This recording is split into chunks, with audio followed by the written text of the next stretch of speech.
Everyone knows Reed Richards is a hero, the stretching, super genius leader of the Fantastic Four, a pillar of the Marvel Universe, the guy who always saves the world with his big brain and his Boy Scout morals. But what if that's only the story we've been told? What if the world's greatest hero is also the secret architect of his own worst enemy? What if the official history of Dr. Doom, the simple story of a college rivalry gone bad, isn't the whole truth? What if it's a lie of omission, spun to hide something much more complicated? A truth that says Reed Richards didn't just fight Dr. Doom, he made him. For decades, the story's been simple. Two brilliant minds, one tragic accident. But if you look closely, the history of Marvel Comics is full of clues, subtle hints, moments of ambiguity that point to a very different story. A story where Reed's famous intellect becomes a weapon, where his heroism casts a shadow so dark it forges a monster. Today, we're pulling on those threads. We're going to connect the dots and explore the theory that Reed Richards, through both his literal actions and his entire way of life, is the single most important person in the creation of Dr. Doom. This isn't just another hero versus villain story. This is the story of a creator and his unintended yet undeniable creation. So, to really get this theory, we first have to break down the story Marvel has been telling us since the 60s. The whole thing started not on some crazy battlefield, but in the halls of State University. This is where two of the smartest people on the planet first met. On one side, you've got Reed Richards, a natural genius, sure, but also a guy coming from a world of privilege. He's calm, methodical, and already acting like a detached, superior scientist. For him, being brilliant is just a normal part of life. Then you've got Victor Von Doom, and his story couldn't be more different. Victor is a Romani man from Latveria, a poor fictional nation run by a tyrant. His mother, a sorceress, died in a deal with the demon Mephisto, and his father, a healer, died a fugitive after failing to save the tyrant's wife. Victor is an orphan, literally forged in tragedy and persecution. His genius isn't a gift. It's a weapon he's sharpened to claw his way out of that life and get his family's honor back. When he shows up at State University on a scholarship, he's not there to make friends. He's an outsider, armored by a fierce pride and an ego that protects him from a world that has only ever hurt him. The rivalry was instant. It wasn't just about who was smarter, it was a clash of how they saw the world. Reed thought science was for the good of mankind, a puzzle to solve. Victor saw science as a tool for power, for proving himself, and for a very secret goal.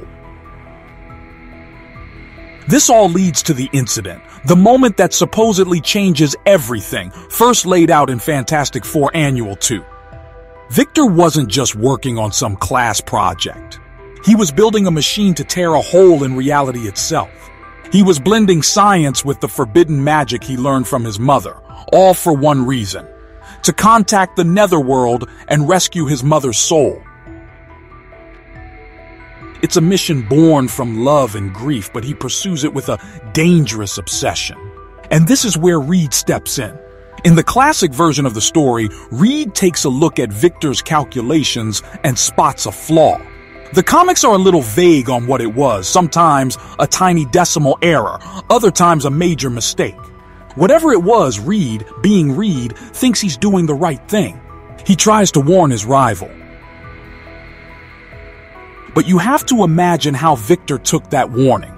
Here he is, a man whose entire identity is built on being the smartest guy in the room, about to do the impossible. And in walks Reed Richards, the golden boy, telling him he screwed up. Victor's reaction is exactly what you'd expect. He scoffs. He blows off Reed's warning as jealousy from a lesser mind and tells him to get out. He goes ahead with the experiment, unchanged. The result? Catastrophe. The machine blows up, scarring Victor's face and getting him expelled for conducting forbidden experiments. His academic career is toast, his face a permanent reminder of his failure. In that moment of pain and humiliation, all his anger and shame focus on one person, Reed Richards. From there, Victor's path is set. He wanders the world, ends up in a Tibetan monastery, and masters both science and sorcery. He has the monks forge him a suit of armor and, most importantly, a cold iron mask to hide his scars. He is no longer Victor Von Doom. He is Dr. Doom, and his first vow is to get revenge on the man he blames for everything. That's the official story. A tragedy, yeah, but one where the roles are simple. Victor is the villain who fell because of his own pride. Reed is the hero whose good advice was ignored. It's a clean narrative that puts all the blame on Victor. But what if it's not that clean? What if that's just the story Reed Richards, the man who won, wants us to believe? So let's start poking holes in that story. Let's look at it not as a simple comic book plot, but through the lens of character and psychology. Because when you really look at the man who calls himself Mr. Fantastic, the official story starts to look shaky. First, let's think about Reed's warning. Reed Richards isn't just smart. He's known for being intellectually arrogant. He can be condescending, emotionally distant, and so sure he's right that he doesn't think about how other people feel. This isn't just a fan theory, it's written into his character over and over again. Now imagine that guy trying to warn Victor Von Doom. Was it a friendly tip between colleagues? Or is it way more likely it came off as a smug, "I, Reed Richards, found a mistake in your little project"? For someone like Victor, with a massive and fragile ego, that's not a warning. It's an insult. It's a challenge. It's the kind of thing almost guaranteed to make him do the opposite. Reed, a genius who supposedly understands people, had to know that. So was he really trying to help? Or was he just trying to put his rival in his place? This leads to a darker interpretation, one that's been hinted at in the comics for years. What if it wasn't just a badly delivered warning? What if Reed Richards sabotaged the experiment? This is a fan theory, and to be clear, there's no smoking gun in the main comics that confirms it. But the idea has a few versions. One is that Reed, seeing Victor messing with dangerous magic, decided to fix the calculations himself. Maybe he thought he was making it safer, but in his arrogance, he actually caused the explosion. He meddled with something he didn't understand, a mix of science and sorcery, and it blew up in Victor's face. Another even darker possibility is that he did it on purpose. That he saw Victor as a rival who might one day surpass him and ensured his failure. While outright sabotage has never been proven, the comics have played with the ambiguity of that moment. Jack Kirby, Doom's co-creator, even suggested the explosion only left a tiny scar. It was Victor's vanity that blew it out of proportion. Then, in a brilliant twist added by writer John Byrne, it was revealed that Victor's face was truly ruined not by the blast, but because he was in such a rush to hide that one small scar that he put on his newly forged iron mask while it was still red hot, searing it to his skin. But even that interpretation doesn't let Reed off the hook. Whether the scar was big or small, it was the humiliation of the failure. A failure Reed publicly predicted that drove Victor to that moment of self-mutilation. Reed's "I told you so" became the poison that led Victor to permanently disfigure himself. The miniseries Books of Doom, which tells the origin from Victor's point of view, shows a man whose one noble quest to save his mother was ruined by his rival's meddling. While that's Victor's side of the story, and he's hardly a reliable narrator, it gets to the heart of the issue. From Victor's perspective, Reed's interference is the sole reason for his damnation. And given Reed's character, his pride, his occasional callousness, it's hard to see him as a purely innocent bystander. At best, he was reckless in how he handled it. At worst, he was a willing saboteur. Whether Reed's intervention was arrogant, negligent, or malicious, the result is the same. The explosion in that lab did more than just scar a man's face. In that one moment, you could argue that Reed Richards became the catalyst for the birth of Dr. Doom. Think about the psychological impact. Victor, for all his flaws, was driven by a powerful, even noble goal: to save his mother. He failed. And he failed publicly in front of the one person whose respect he secretly craved, his intellectual equal, Reed Richards. This was more than a failed experiment. It was a total invalidation of his genius, his purpose, and his identity. And Reed was standing right there, the living symbol of his failure. The world didn't see a grieving son. It saw an arrogant student who didn't listen to the smarter man. Reed was proven right, and in doing so, he damned Victor to be eternally wrong. This is the fire in which Dr. Doom was forged. The physical scars were a constant reminder of that humiliation. His expulsion was the official stamp of his disgrace. Every choice Victor made afterward was a reaction to that failure. His journey, his training, his obsession with power. It was all driven by a burning need to prove that he, not Reed, was the superior man. The mask is the ultimate symbol of this. He doesn't just wear a disguise. He welds a new identity to his skin. He entombs the shamed face of Victor Von Doom under a shell of cold, perfect iron. He erases the man who failed and becomes Dr. Doom, a title that mocks the academic world that threw him out and elevates him above Mr. Fantastic. Without Reed at that specific moment, what would Victor have become? He'd still be brilliant and ruthless. He might have still become the ruler of Latveria. But would he have become Dr. Doom, the armored supervillain whose entire life is a war against one man? It seems unlikely. Reed's actions gave all of Victor's free-floating rage a target. It gave his pain a name and a face. He didn't just light the fuse, he built the bomb. If you're digging this deep dive into the darker side of Reed Richards, do me a favor and hit that subscribe button and ring the bell. We're about to go from the literal creation to the metaphorical, exploring how Reed's very existence shaped his enemy's entire worldview. You won't want to miss how deep this rabbit hole goes. The lab accident may have been Dr. Doom's birth, but Reed Richards' role as his creator goes way beyond that. If the explosion was the literal creation, then Reed's entire life, his success, his family, his fame, became the metaphorical blueprint for Doom's villainy. At its heart, their rivalry isn't about world domination, it's about validation.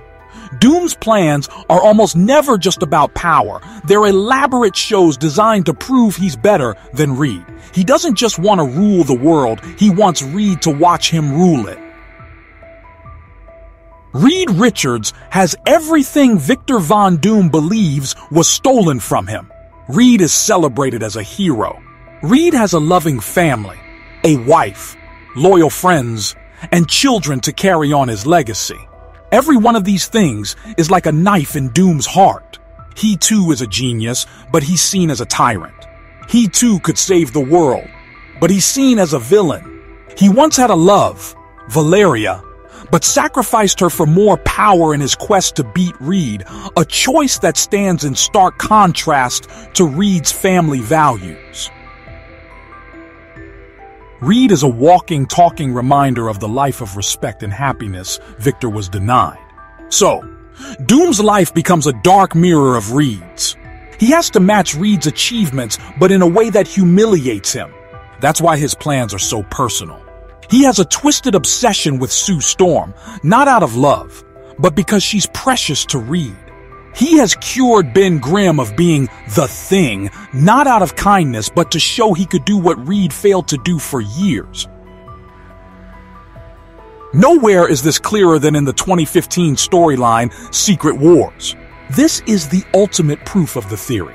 When the multiverse is destroyed, Dr. Doom seizes the power of the godlike Beyonders, something Reed couldn't do, and saves the last scraps of reality, creating a new planet called Battleworld. And on this world, he is God Emperor Doom. He has won. He is worshipped. He has made Sue his queen, and Franklin and Valeria his children. Reed Richards is gone, believed dead. But he can't let it go. His victory feels empty without his rival there to see it. And when Reed finally reappears, the God Emperor crumbles. Their final battle isn't with fists, it's with words. Reed tells him that with all that power, he could have done something perfect, but instead, he just built a broken world to soothe his own ego. And then comes the most important moment in their long history.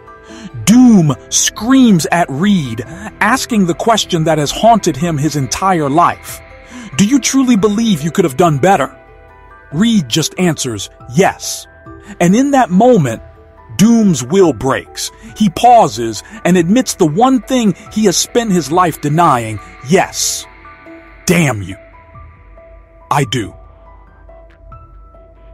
With that one whispered admission, Doom concedes that Reed is the better man. The godlike power leaves him and flows to Reed because the power was always tied to Doom's belief that he was superior. Reed then rebuilds the multiverse and, in an incredible act of grace, even heals the scars on Victor's face. Secret Wars shows that even with the power of a god, Doom's entire world was built around his rivalry with Reed. Reed is his psychological anchor, his moral compass in reverse. So, we've laid out the case. Reed Richards is the architect of Dr. Doom. But that leaves one last huge question. Does Reed know? Deep down, does he recognize the part he played in creating his own worst enemy? The evidence suggests that not only does he know, he's haunted by it. Reed would never admit this out loud. His pride is just as big as Doom's in its own way, but his actions betray a deep sense of guilt. Think about how he almost always calls him Victor. Not Doom. Victor. It's a small thing, but it's a constant acknowledgement of the brilliant, troubled man he once knew. After Secret Wars, this becomes even clearer. When Reed has the power to reshape reality, he lets the world believe he and his family are dead for a while. Why? As he later reveals, it was for Victor's sake. He thought that with him gone, Victor might finally have a chance to be a hero. That is an extraordinary act. It's the ultimate admission of his influence over Doom, a tacit acknowledgement that his very presence fuels the villainy. It's basically an act of penance. And then there's the most telling piece of evidence. Valeria Richards, Reed's daughter. During a complicated pregnancy, the only person who could save Sue and the baby was Dr. Doom. He agreed to help, but for a price, the right to name the child. He names her Valeria, after his own lost love. By doing this, he becomes her godfather, and they develop a bizarrely genuine, affectionate relationship. Valeria is one of the only people Doom seems to truly care for, and Reed allows this. He lets his daughter have a bond with his worst enemy. Why? Maybe because he understands this connection is a bridge between them, a reminder of the man Victor could have been. Reed's tolerance of this relationship feels like a silent, ongoing atonement for his original sin. He knows he broke Victor Von Doom, and by letting Victor love his daughter, he might be trying, in some small way, to let him heal. So let's put it all together. The simple story that Victor Von Doom is just a product of his own pride feels incomplete. When you dig deeper, a more disturbing picture emerges. We've seen how Reed's actions at the university, whether they were arrogant, negligent, or something worse, were the literal spark for the accident that put Victor on his dark path. This was the moment of literal creation. We've explored how Reed's life of fame, family, and heroism became the impossible standard that fueled Doom's lifelong obsession, making him the metaphorical creator of his enemy's entire worldview. And finally, we've seen through Reed's own quiet guilt, his attempts at redemption, and the strange bond with Valeria, what looks like an unspoken confession of his own part in it all. Reed Richards isn't just Dr. Doom's nemesis, he is his creator. The greatest hero of the Fantastic Four is fundamentally responsible for their greatest villain. Their endless fight isn't just good versus evil.